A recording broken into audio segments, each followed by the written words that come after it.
आप सबको जय मसीह। हमारे जितने यूट्यूब फैमिली है, मुझे उम्मीद है कि आप लोग अच्छे होंगे और अच्छे से आप लोग अपना ख्याल रख रहे होंगे।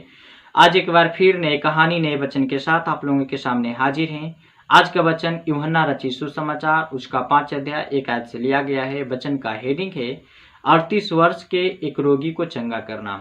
आज की इस वचन में जानेंगे कि प्रभु यीशु मसीह एक 38 वर्ष के रोगी को किस प्रकार से ठीक करते हैं। आते हैं आज के वचन पे। दरअसल जिस प्रांत में प्रभु यीशु मसीह रहते थे, उस प्रांत से प्रभु यरूशलेम को आते हैं। यरूशलेम में यहूदियों का एक पर्व आया था और उस पर्व में शामिल होने के लिए यहूदी लोग प्रभु यीशु मसीह को इनवाइट किए थे और उस पर्व में शामिल होने के लिए प्रभु यरूशलेम में आए। और उसी यरूशलेम के पास एक कुंड था, जिस कुंड का इब्रानियों में नाम था बैतह सदा, क्योंकि वहाँ के लोग इब्रानी बोलते थे, तो इब्रानी में उस कुंड का नाम रखा हुआ था बैतह सदा। जब प्रभु यीशु मसीह उस कुंड के पास जाते हैं घूमने के लिए, तो वहाँ क्या देखते हैं कि 5 ओसारे हैं, यानी 5 रूम है, कमरा है, और उन 5 कमरों में नाना प्रकार के बीमारी वाले व्यक्ति पड़े हैं। वह इसलिए वहाँ पड़े हुए थे क्योंकि वहाँ जो कुंड था, उस कुंड में पानी था और एक निर्धारित समय पे, एक नियुक्त समय पे परमेश्वर का स्वर्गदूत स्वर्ग से उतरता और उस पानी को हिलाता था। और जो पानी हिलता और पानी हिलने के बाद जो सबसे पहले उस पानी में, उस कुंड में उतरता था, उसकी बीमारी किसी भी प्रकार की क्यों न हो, वो ठीक हो जाता था।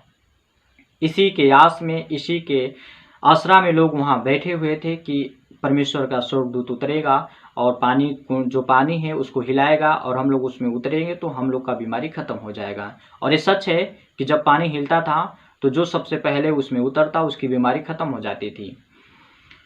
जब प्रभु यीशु मसीह वहाँ देखते हैं तो एक व्यक्ति और मिलता है, जो व्यक्ति उसी आसरा में उसको 38 साल हो जाता है। जब उस व्यक्ति का बीमारी स्टार्ट हुआ तभी वो उस कुंड के पास पहुंच जाता है कि जैसे ही परमेश्वर का स्वर्गदूत उतरेगा और पानी को हिलाएगा तो मैं सबसे पहले उतरूंगा और मेरी जो बीमारी है वो खत्म हो जाएगी। उसको वहाँ हफ्ता, महीना, साल, करीब 38 साल बीत जाते हैं वहीं उसी के आसरा में, क्योंकि उसके पास कोई ऐसा व्यक्ति नहीं था कि जब परमेश्वर का स्वर्गदूत पानी हिलाए तो सबसे पहले इसको उस पानी में उतारा जाए, क्योंकि वो चल नहीं सकता था। उसका जो पूरा शरीर था वो सूख गया था, वो अपने खाट से उठ नहीं सकता था। लेकिन जैसे ही पानी हिलता था, जब वो व्यक्ति जो 38 साल का व्यक्ति था, उसके पहुंचते पहुंचते उसमें दूसरा बीमारी वाला व्यक्ति पहुंच जाता था और वो ठीक हो जाता था। और फिर ये जो 38 साल वाला व्यक्ति है, फिर वो अपने वापस खाट पे आ जाता था।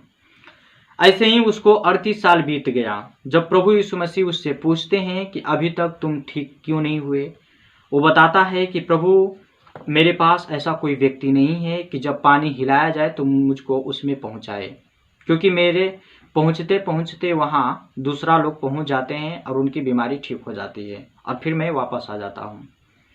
तब प्रभु यीशु मसीह उससे पूछते हैं कि क्या तुम ठीक होना चाहते हो। प्रभु का ये बात सुन के वो 38 साल वाला रोगी व्यक्ति बोलता है कि हाँ प्रभु, मैं ठीक होना चाहता हूँ, क्योंकि एक उनको आसरा मिल गया। वो व्यक्ति ये सोचा कि लगता है ये मेरे साथ रहेंगे और जब पानी हिलाएगा स्वर्गदूत तो ये मुझे पानी में उतरवा देंगे।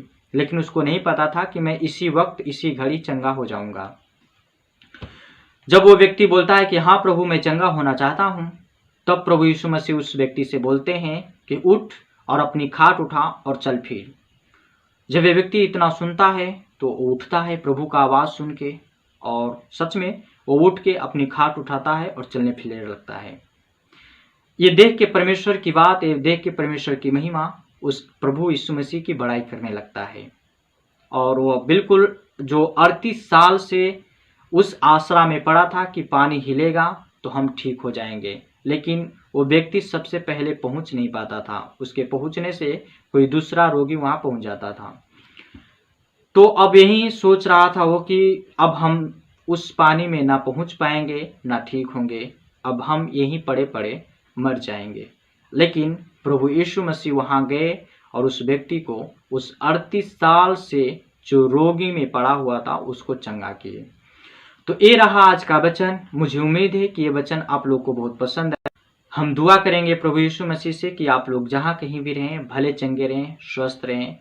तो बस आज के लिए इतना ही। फिर मिलेंगे अगले वीडियो में अगले वचन के साथ। तब तक के लिए लेते हैं विदा। आप सबको जय मसीह।